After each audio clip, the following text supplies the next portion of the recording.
My best friend's wife tried to cheat on him with me while he was deployed and said he is a pathetic loser. You are the real man. So, I made sure she paid for it.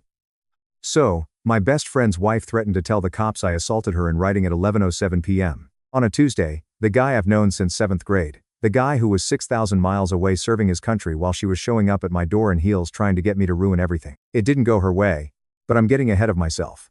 Let me set the scene before I explain how it all came apart.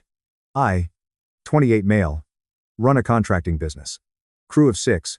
Booked through next spring. Built it from nothing with my hands. I don't do drama, I do invoices. My best friend, Cole, and I have been tight since 7th grade. We met when some older kids were giving me grief behind the gym, and Cole walked up like he owned the place and told them to find something better to do. He was maybe 5'2" at the time.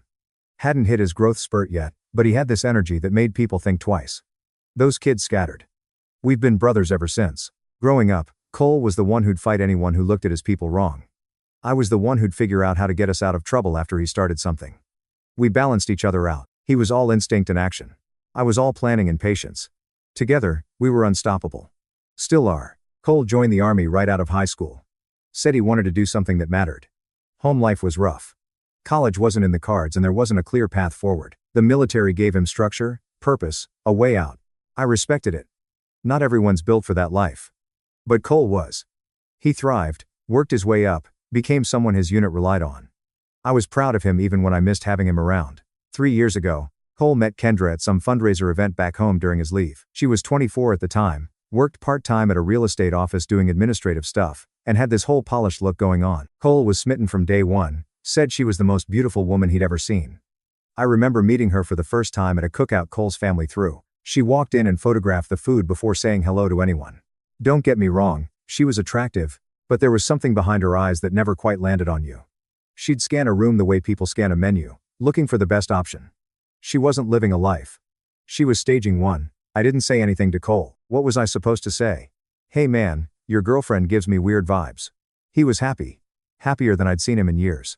Kendra made him feel connected to something. That mattered more than my gut feeling. They dated for 2 years, mostly long distance.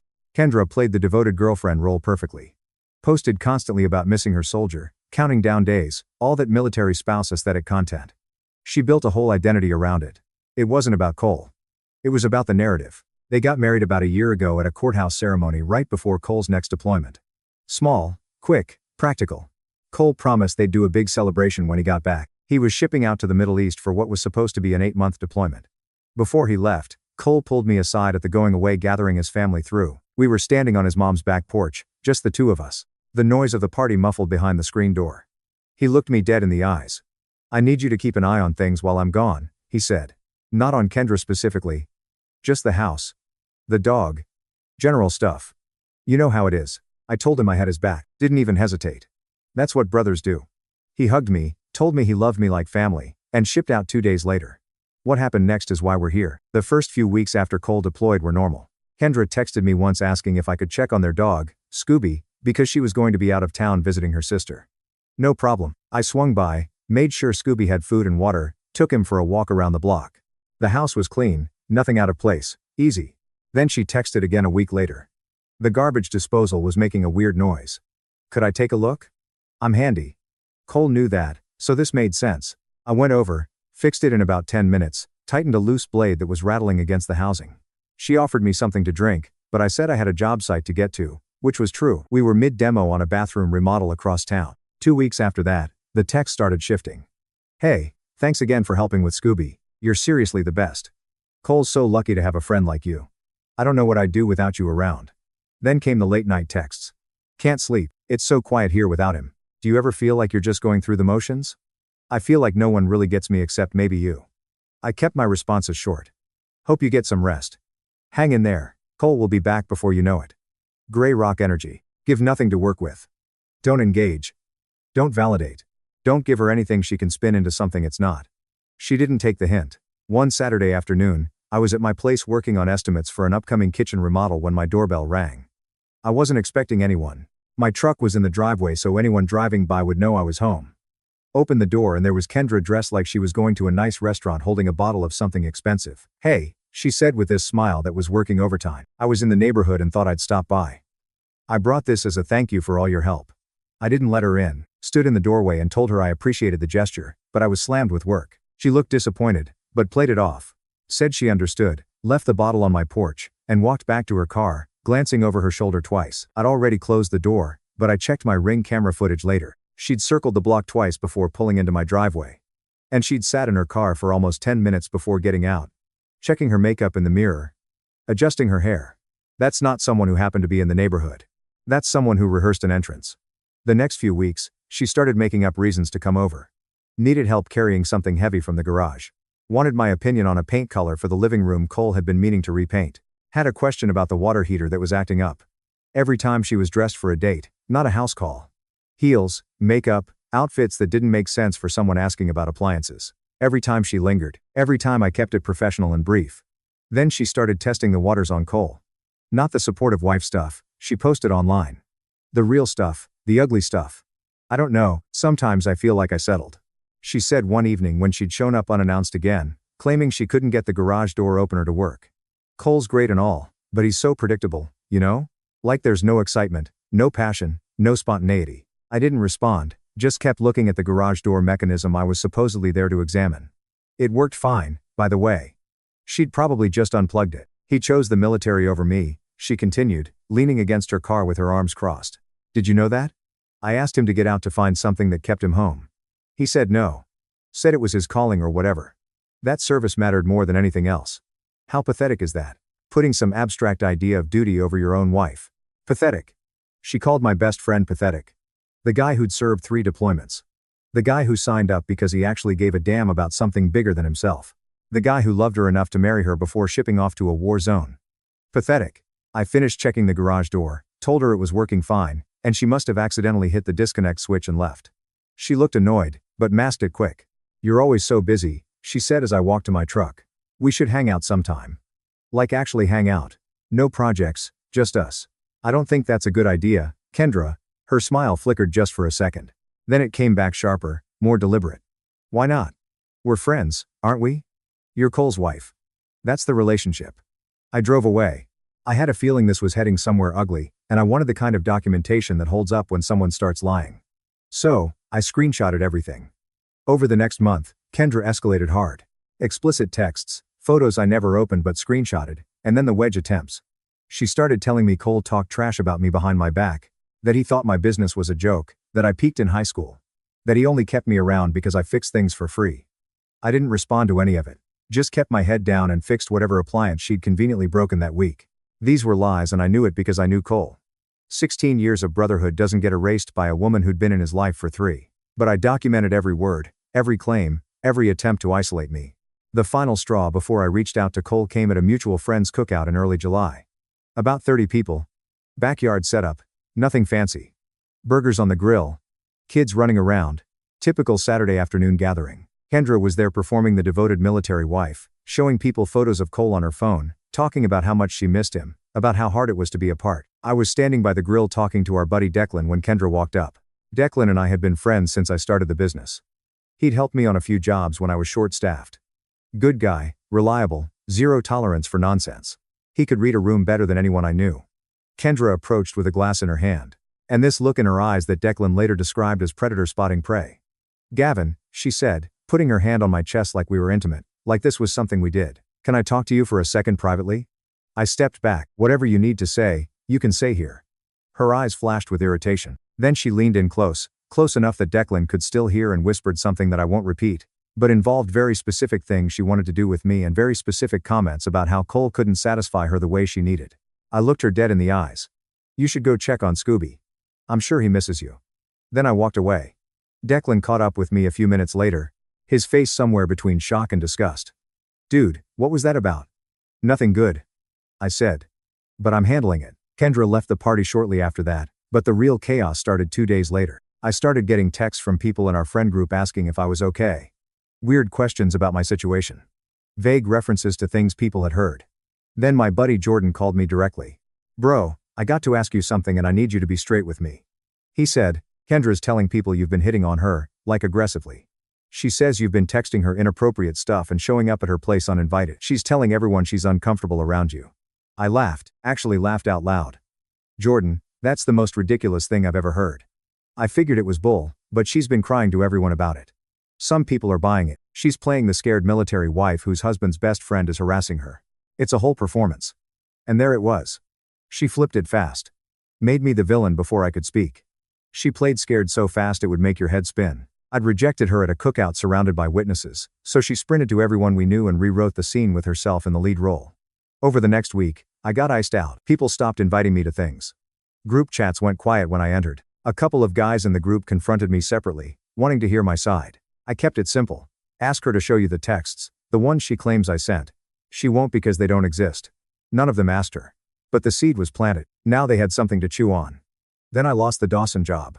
I'd been in talks for 3 weeks with a couple over in Ridgemont about a full kitchen and bath remodel. Signed the scope of work, ordered materials, had my crew scheduled to start demo the following Monday. It was a $38,000 job. 6 weeks of work for my guys. The wife called me on a Thursday morning, voice tight, wouldn't make small talk. Said they'd decided to go in a different direction. When I asked if something had changed, she got quiet for a second and said, "We just think it's best." Click. I found out later from Declan that the wife was in some neighborhood Facebook group with 2 women from Kendra's circle. You do the math. I never got details on what exactly was said, but I didn't need them.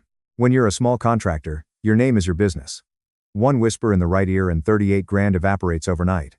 That hit different. The social stuff I could stomach. Losing friends hurts, but it's recoverable. Losing money that my crew was counting on, that put food off someone's table. That wasn't just Kendra messing with me. That was her messing with 6 guys who had nothing to do with any of this. Refunded their deposit that same day. Didn't need a charge back on top of everything else. Documented the loss, the amount, the cancellation, added it to the file. Then came the threat. Kendra texted me on a Tuesday night. I still have the screenshot saved in 3 different places. I know you're trying to turn people against me. Stop. If you say anything to Cole, I swear to God, I'll tell everyone you assaulted me. I'll go to the police. I'll ruin your life, your business, everything. You think anyone's going to hire a contractor who has that kind of accusation hanging over him? Try me. I read that message about 15 times. I saved it to my laptop, my phone, and the encrypted drive and added it to the case file. She just threatened to file a false police report to cover her tracks, and she put it in writing. She'd already written the ending. She just didn't know it was hers. I called Cole the next day. I thought a lot about it.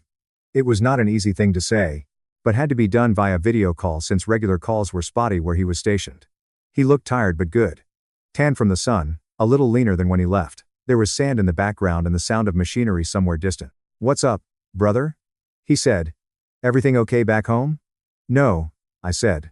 "It's not, and I need to send you something." I tried to keep this quiet. She wouldn't let me. His face changed. Got serious. That switch from casual to combat ready that military guys develop. "What are you talking about?" "I'm sending you a file. It's everything. Texts, voicemails, screenshots, Ring camera footage, all of it from the past 4 months. I need you to look at it when you have time and then call me back. Whatever you decide after that, I'm with you. But you deserve the truth, Cole.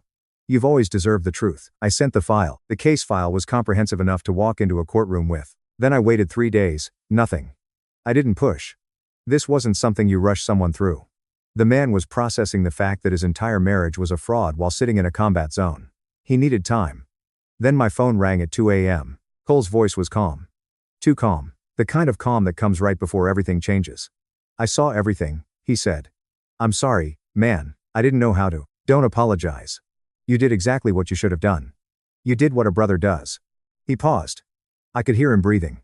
Steady. Controlled. "I'm coming home in 6 weeks. Early release. Some paperwork. Shuffling. Doesn't matter how I made it happen. What matters is this. Don't do anything yet. Don't confront her. Don't tell anyone else. We're going to handle this together." "What do you mean?" "I mean, she wanted to play games. Now, we're going to play games, but our way. And when it's over, she's going to wish she'd just been a decent human being." I'd never heard Cole sound like that before. Cold, calculated, like he'd already written the ending and was just waiting to execute it. "Tell me what you need," I said. "First, I need you to stop shutting her down so hard. Don't flirt back. Don't engage, but stop being so cold. Let her think she's making progress. Let her dig her own grave deeper. You want me to bait her? I want her to incriminate herself so thoroughly that there's no version of the story where she comes out clean. I want her to feel so confident that she gets sloppy. Can you do that?"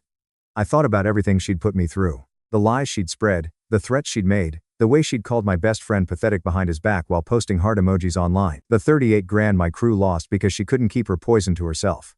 Yeah, I said. I can do that. Good. I'll handle everything else from here. Legal, financial, the setup. You just keep her thinking she's winning. The next 6 weeks were a masterclass in patience and strategy. Cole played the perfect husband from overseas. Calls every few days, flowers delivered to the house, sweet messages about how much he missed her, how he couldn't wait to hold her again, how she was the only thing getting him through the deployment. Kendra ate it up, posted about it constantly. My husband is the best. Can't wait for him to come home. True love military edition. She had no idea he'd seen everything. No idea the flowers were cover. No idea every sweet word was part of the setup. Meanwhile, I followed Cole's instructions, stopped being as cold, responded to her messages with things like, hope you're doing okay, and let me know if you need anything. Nothing flirtatious, just warmer than before. Opened the door a crack. She kicked it down. Over the next few weeks, she sent more explicit texts, more photos, more voicemails talking about leaving Cole and how I was the one she really wanted. Same playbook, just louder. I saved every single one. The file was getting massive. Court ready. About 3 weeks into the plan, Kendra almost blew the whole thing up. She texted me one afternoon and the tone was different. Careful. Testing. Hey, did Cole sound weird to you on his last call? He said something about knowing who his real ones are. Made me kind of nervous. Did you say something to him? My stomach dropped. I stared at that text for a solid 5 minutes before responding. Too defensive and she'd know. Too casual and she'd press harder. I went with confused. Weird. How? He sounded normal when I talked to him last week. Probably just deployment stuff. Man, those guys get philosophical when they're bored. She didn't respond for 2 hours. Longest 2 hours of the whole 6 weeks. Then, yeah, you're probably right. I'm overthinking it, LOL. I exhaled, but I called Cole that night and told him to dial back the poetic stuff. Keep it simple. Miss you. Love you, counting the days. Nothing that could be read as loaded. Good catch, he said. She's smarter than she acts. Then 4 days later, she showed up at my house unannounced. My Ring camera pinged and I glanced at my phone. Kendra's car pulling into the driveway. I was at my kitchen table with Declan. The case file open on my laptop. Printed timeline spread across the table. Encrypted drive plugged in. Declan. Move. He didn't ask questions. Swept the papers into a folder. I slammed the laptop shut and shoved the drive into a kitchen drawer. Declan grabbed his keys and ducked out through the garage side door about 15 seconds before I heard her knock on the front. I opened the door. She was in a sundress this time. No pretense of a house repair, etc. Hey, can I come in? I really need to use the bathroom. Bathroom's being redone, I said. Ripped the tile out yesterday. A lie, but a believable one for a contractor. She tried to look past me into the house. I shifted to block the angle. She held eye contact for a beat too long, like she was trying to read something off my face. My pulse was doing things it shouldn't have been doing. You okay? She asked. You seem tense. Long day. Gotta walk through tomorrow morning and I'm buried in estimates. She studied me for another second, then smiled. Whatever she'd been looking for, she either didn't find it or convinced herself she was imagining things. Okay, well, I just wanted to say hi and that I've been thinking about what you said last week about letting you know if I need anything. She bit her lip. I might take you up on that. Sure. Get home safe. Kendra. I closed the door, waited until her car was gone from the Ring feed, and called Cole. She almost walked into the whole operation, I said. But she didn't, he said. Stay the course. Declan helped me lock everything down that night. Encrypted drive, cloud copies verified, and the hard stuff moved to his place in case Kendra ever got curious. He was the only one besides Cole in the loop. This is absolutely insane, he said, scrolling. She really thought she could pull this off? She thought I'd either sleep with her or shut up, I said. She bet wrong. While I kept stacking receipts, Cole handled the legal side. He found a shark of a military divorce attorney and started quietly separating everything. Money into accounts she didn't know about. Beneficiaries changed or removed from whatever he could without setting off alarms. Documented, clean, defensible. Cole also called it early. Once cornered, she'd try the false accusation play. She'd already threatened it in writing, so we made sure she couldn't sell it. I collected notarized statements from Declan, Jordan, and 2 others about the cookout and her smear campaign. Added the Ring footage, too. Every random visit to my house, dressed for a date, lingering, leaving mad. By the time his homecoming hit, we had a full timeline. Texts, voicemails, screenshots, Ring clips, witnesses, and legal prep ready to fire. And Kendra had no idea she'd been building the case against herself. Kendra insisted on a big homecoming party. Of course, she did. Nothing says devoted military wife like an audience. She spent 2 weeks planning it and posting non-stop. My soldier is coming home with all the usual emoji theatrics. Cole fed it, told her he wanted a real celebration, that he missed everyone, that he just wanted to feel normal again. He even suggested inviting the people who'd been icing me out. Said he wanted the whole crew there. Kendra ate that up. More eyes, more phones, more look how supportive I am. Saturday afternoon at their place. Around 45 people confirmed. Cole flew in the day before and stayed with me. Told Kendra he wanted to surprise her at the party for maximum impact. She loved that too. She thought she was setting the stage for her big moment. She was just not the one she expected. The party was in full swing by 3:00 p.m. Backyard decorated with red, white, and blue everything. Tables, catering, a rented speaker system. Kendra was in her element, floating from group to group, accepting compliments on her outfit, her decorating, her dedication to her soldier husband. I showed up early, stayed in the background. A few people gave me weird looks, the ones who'd bought Kendra's version. I didn't engage, just waited. Declan was positioned near the back door, phone ready, recording as backup. At 3:30, Cole walked through the back gate. Kendra spotted him first.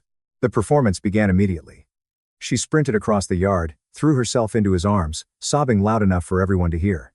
"Baby, oh my God, you're home. I missed you so much every single day." Cole hugged her back, smiled, played the part perfectly. The crowd cheered. Phones came out. Content was being created from every angle. For about 15 minutes, everything looked like a perfect military homecoming story. Cole made the rounds, hugged people, shook hands, thanked everyone for coming. Kendra stayed attached to his side, touching him constantly, making sure everyone saw the performance. Then Cole asked for everyone's attention. "Hey, can I get everyone to gather around for a sec? I want to say a few words." The crowd formed a semicircle in the backyard. Kendra beamed beside him, already anticipating the praise. Cole raised his glass. "First, I want to thank all of you for being here. Coming home after a deployment is always surreal. You spend months in a totally different world and then suddenly you're back surrounded by the people you love. It means more than you know." Murmurs of appreciation. A few welcome home shouts. I also want to thank my wife for holding things down while I was gone. Running the house, taking care of Scooby, being here when I got back. Kendra's smile widened. This was her moment. And I want to thank my best friend Gavin for keeping an eye on things. For being someone I could trust completely, for being a brother in every way that matters. I nodded back. The crowd was still warm, still unsuspecting. Then Cole's tone shifted. "But I learned something while I was overseas. Something important. I learned that loyalty isn't just a word you throw around. It's a standard. It's how you act when no one's watching. It's what you do when it would be easy to do something else. It's what you choose when you think no one will ever find out." The vibe in the yard shifted. People could feel something coming. And I learned that not everyone in my life meets that standard. Kendra's smile flickered. She looked at Cole, confused. "So, before we keep celebrating, I think there's something everyone here deserves to know because some of you were told lies about my best friend while I was gone. Some of you believe those lies, and I think it's time you heard the truth." Cole pulled out his phone, connected it to the Bluetooth speaker. The speaker clicked. He walked over to the projector I'd set up against the back of the house. Kendra had asked me to rig it for a homecoming slideshow. She just didn't know which one. "What are you doing?" Kendra asked, her voice suddenly tight. Cole didn't answer. He pressed play. The first text hit the screen. From Kendra to me. "He chose the military over me. How pathetic is that? Putting his duty over his own wife." The yard went silent. Kendra's face went white. Then the threat. The text where she said she'd accuse me of assault if I told anyone the truth. Word for word on a screen in front of 45 people. The slideshow kept rolling. Months of Ring camera footage, voicemails, more texts. But by that point, the yard had already made up its mind. Nobody said a word. Kendra stood frozen, her face cycling through shock, then panic, then rage, then back to panic. Her hands were shaking. "This is taken out of context," she finally managed. "He's lying. They're both lying. This is some kind of setup." "Kendra," Cole's voice was calm, controlled. "Everything on that screen is timestamped and verified. Every text is saved on multiple devices. Every voicemail is backed up. Every piece of footage has metadata that proves when it was recorded. There's nothing to lie about. You documented it all yourself." She tried the tears. Turned them on like a faucet. "Baby. Please. I was lonely. I was confused. You were gone so long and I didn't know how to handle it. I was gone serving my country," Cole said. "And you were trying to sleep with my best friend while posting about how much you loved me online." The crowd was murmuring now. People were looking at Kendra with a kind of disgust I'd never seen directed at another person. Even the people who'd believed her lies about me were staring at her like she was a stranger. I stepped forward, didn't raise my voice, didn't need to. Just looked at the friends who'd iced me out over the past 2 months and said, "For the record, I never touched her. I never wanted to. But I did keep receipts because that's what you do for your brother. Kendra made one last attempt, tried to storm toward me like she was going to attack me or grab my phone or something. Two of the guys in the group stepped between us without me even asking. I think you should leave, one of them said. She looked around the yard, 45 faces staring back at her. Not one ally, not one defender, not one person willing to take her side. Her Instagram career as a military wife influencer was over.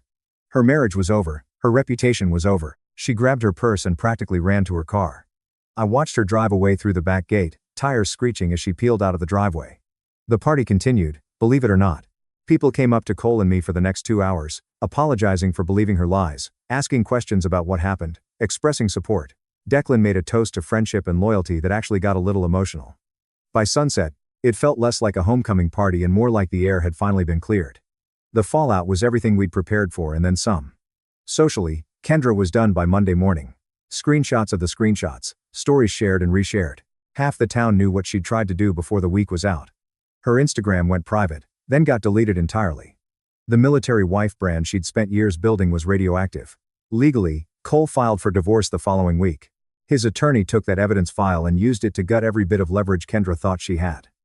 No alimony, no benefits, no piece of the savings he'd built during their marriage. She walked into negotiations thinking she had cards to play. She didn't have a hand. Financially, she was cooked. She'd been living off Cole's income the entire marriage, working maybe 15 hours a week when she felt like it. Suddenly, she had nothing. No income, no savings, no one willing to help. Her family was humiliated.